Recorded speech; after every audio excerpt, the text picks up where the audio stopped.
Hi everybody, this is the Baseball Head, the amazing, spectacular, terrific, the great one, the People's Champion, your host of the Hut, and this is another visit to the insane asylum known as WFAN. They're coming to take me away, ha-ha, they're coming to take me away, ho-ho, hee-hee, ha-ha, to the funny fun. Now, as you know, if you don't know, we've been doing a lot of videos on WFAN and chronicling the insanity, but actually, I think maybe these videos are having quite the calming effect, for the most part, of some of the residents, some of the hosts at the nervous hospital known as the FAN, on the FAN. And I got a whole bunch of stuff here that I would mention. I'm not going to mention it. Keith McPherson, who's a self-described shill, has been attacking the Mets, saying that the Mets don't sign Pete Alonso. It's a failed offseason. Who cares about the offseason? It's all about winning the season. The Mets won 89 games last year with 2 games from the World Series, 2 wins from the World Series. That's what matters, is the season. Now, a couple of days before we go, before I do the rest of this video, first of all, I have a video at the end of this, a part, to sort of explain to you why this channel needs a lot more subscribers than it has, why I've been posting that. It's very important to me to get this channel to be bigger, because I have so many people that come in here and they don't subscribe. And it's very important monetarily, because this is a business for me. This is not just, and it's entertainment for you, but it's my business. And I have to bring in more people and tell you why. Because that's money that's left on the table, and I cannot lose that money. It's there for me for the taking. I just need you folks to subscribe, especially you keep coming back time and time again. And if you've subscribed, unsubscribed, subscribe, don't do that. There's no reason to do that. But here we got a couple of articles for you. Hopefully you like them. This is from Odyssey. They put a whole bunch. And again, this is not a crazy video, usually, about the clowns at the FAN. First up, Evan and Tiki. This is from Odyssey. Who is to blame for the Mets? Pete Alonso likely going separate ways. Well, it's funny I should mention it, but the Mets seemingly heading towards a backup plan to Pete Alonso. The Evan and Tiki crew debated which side is more to blame for things not working out with New York and its homegrown slugger. Of course, there's still a chance Alonso returns, but assuming he doesn't, Tiki's placing the blame on Alonso's feet. Quote, now I would mention this, that Tiki Barber, they had this sort of weird thing on their show, Bad Tiki. That's stupid. It ain't funny. If it's meant to be funny, it's not funny. It's about as funny as Tiki Barber is. And Tiki's not funny, by the way. That is stupid. It's time to end that. Don't play it anymore. And the reason I bring it up is I do watch their show when they play Bad Tiki. And that's the moment I turn the TV off, because it's so stupid. Only they think it's funny. I'm pissed at Pete Alonso, Tiki said. Pete Alonso got convinced, talked into firing his agent and hiring Scott Boras so he could be one of the highest paid players in baseball. I'm sure someone convinced him that was true. When you do something like that, he's not realizing that, as great as he is, what New York fans view him as. He's not one sort of Aaron Judge. He's not the elite of the elite. He's an elite power hitter, but he's not an outfielder. Pete's not very athletic. That's true. And we can't sort of forget that. He got talked into doing something stupid, so I blame Pete.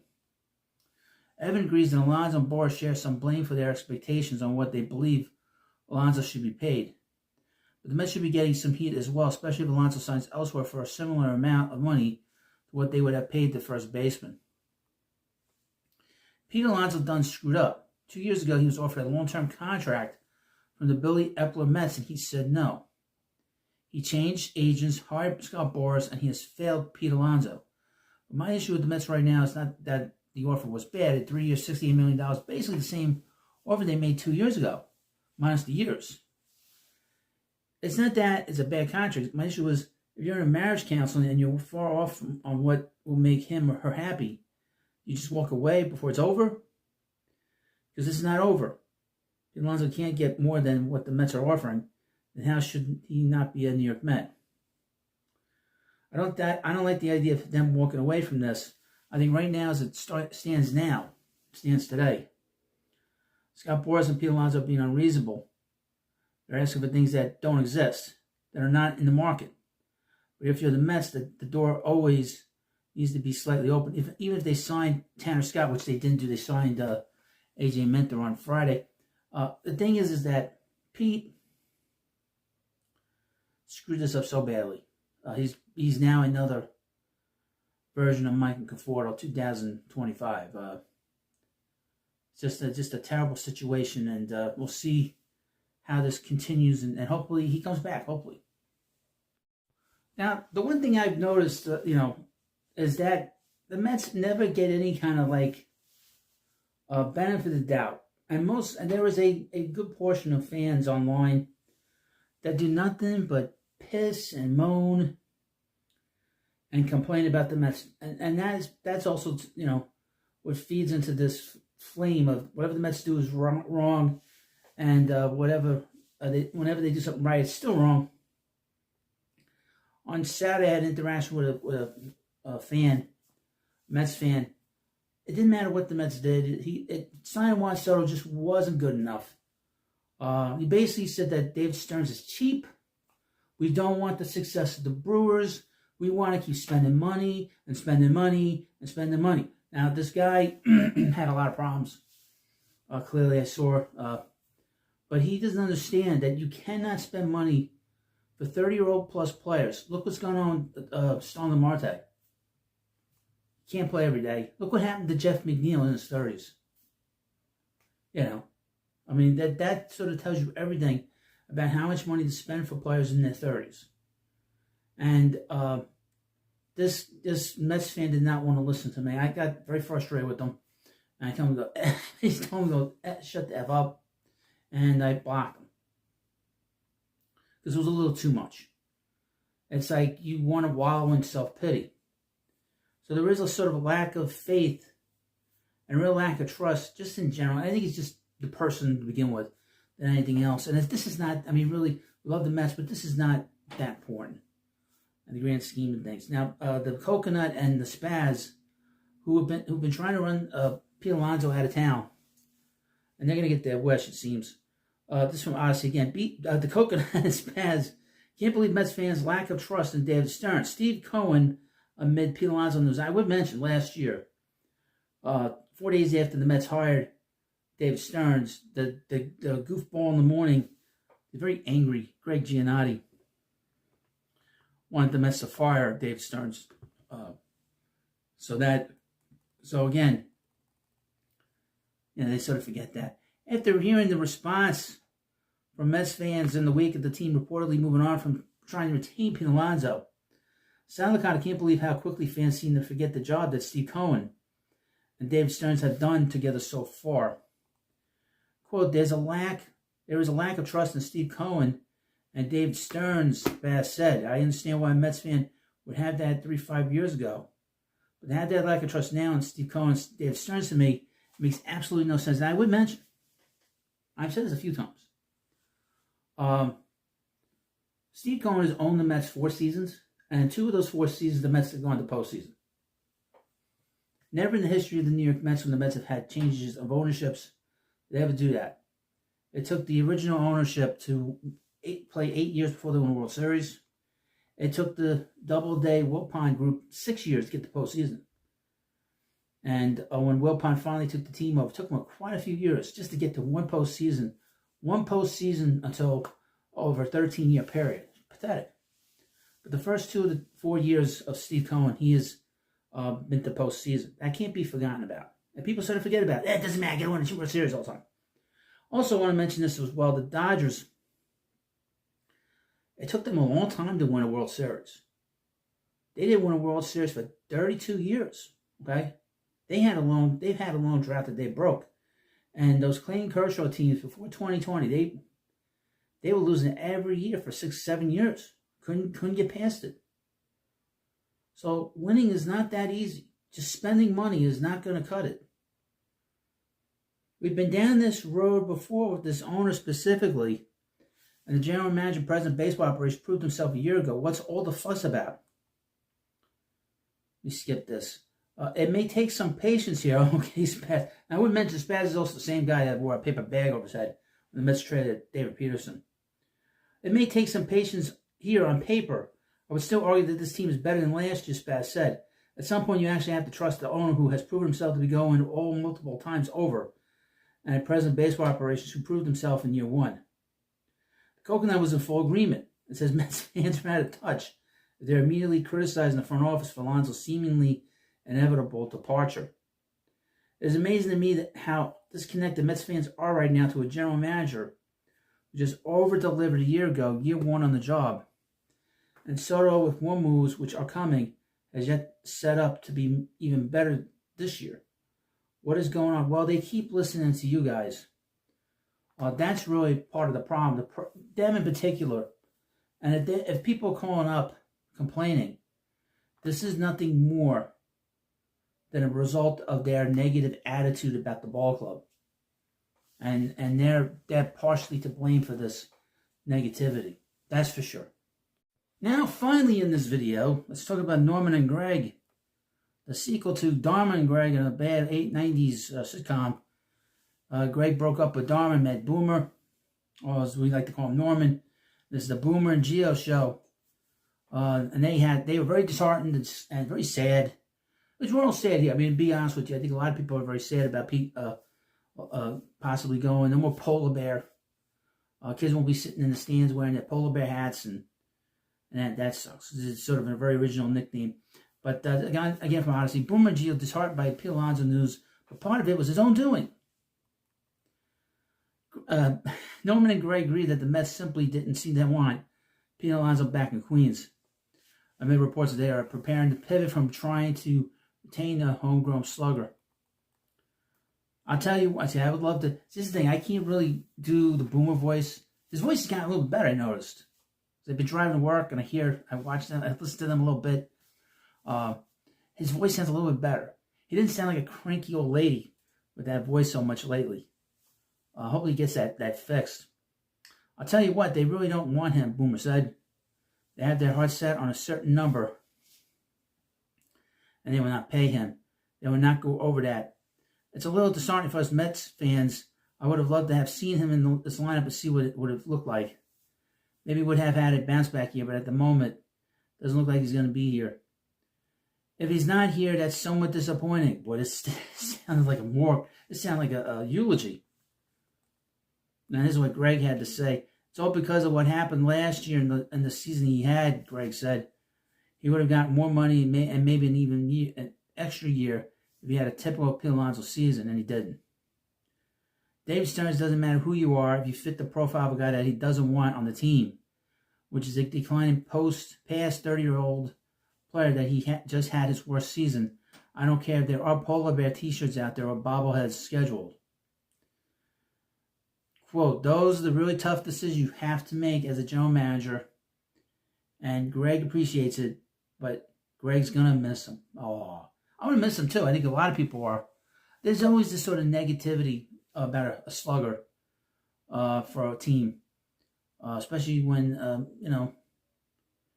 for whatever reason, Pete's been a very polarizing, no pun intended, a polarizing figure here. I can't figure it out. I've been a Met fan pretty much my whole life.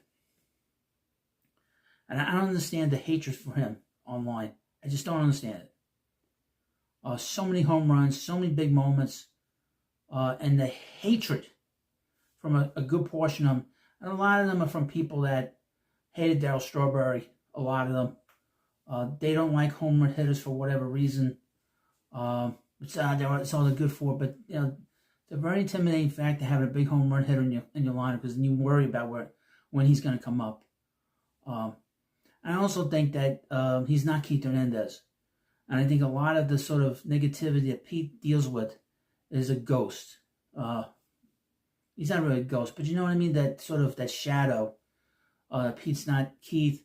And I think I've been feeling that way for a long time.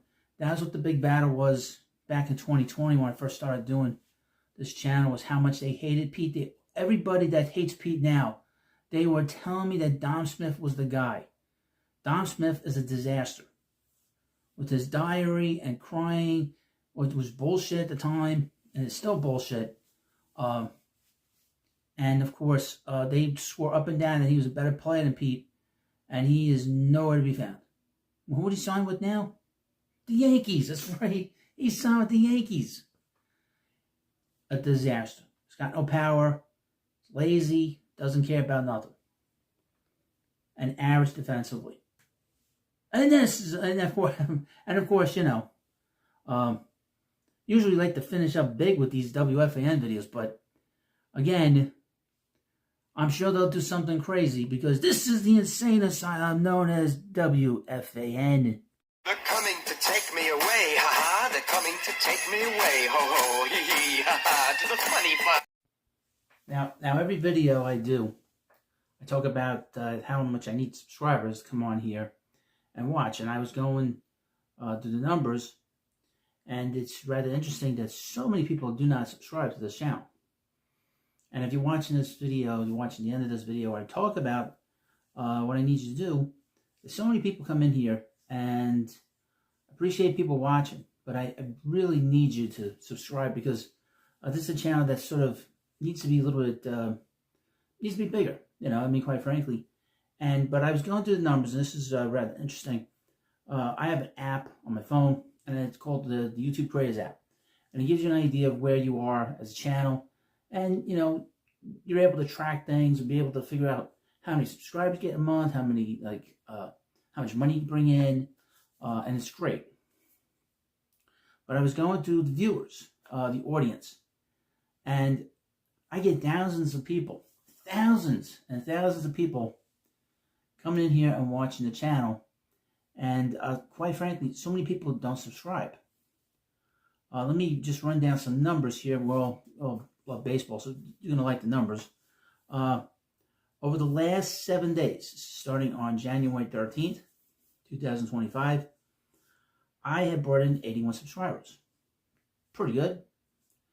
But this channel has about 5,700, soon to be 5,800 subscribers. But we've had 6,700 people return. So there's about 1,000 people, I'm assuming, that hasn't subscribed. Please subscribe. And there have been new people coming in. About 1,700 people, close to 1,800 people, have come in that are new people. So over the last 7 days, this is just the last week, 8,500 people have come in, and your host has only gotten 81 subscribers. You have to subscribe. It's very meaningful to me. It brings in a lot more people in, and it's not just, I think that, I don't know much about this. I'm starting to learn. You know, every day you learn more every day about YouTube. But the one thing I've noticed is that when you get a boost, and the next boost is 7,500, the money tends to go up. Now, I'm trying to really do different things here, trying to get a computer, and I've been asking people to become members, and people have become members, but I need a little bit more from people watching. Over the last 28 days, I brought in 295 subscribers. The month's been very good. Now, the month of December is very strong. Returning people, you won't believe this. Over 16,000 people returning. And out of the 5,700, 11,000 have not subscribed. Please subscribe. New people. We've had about 12,000 people come in that are new. And out of the two numbers, that's 28,000 people have watched videos over the last 28 days. And the channel's only brought in 295 subscribers. Over the last 90 days, this is the last 3 months, we've had 24,000 people return. So we're talking about 19,000 people have not subscribed. So if you watch the videos, there's no reason not to subscribe, especially if you're returning. And 36,000 people are new over the last 90 days. Incredible numbers. That's basically an average of 12,000 people per month. That's new. That's new. And obviously the overall number is 60,000 people. 60,000 people have come in to watch this channel. and only 639 people have subscribed. There's no reason not to subscribe to this channel. I do daily videos. I'll do as many live streams as I would like, but I'm busy and I got a lot of responsibility, so it makes it difficult. But you need to subscribe. It'll really expand this channel, and this is the best Mets channel. And the reason being is very simple. Very simple.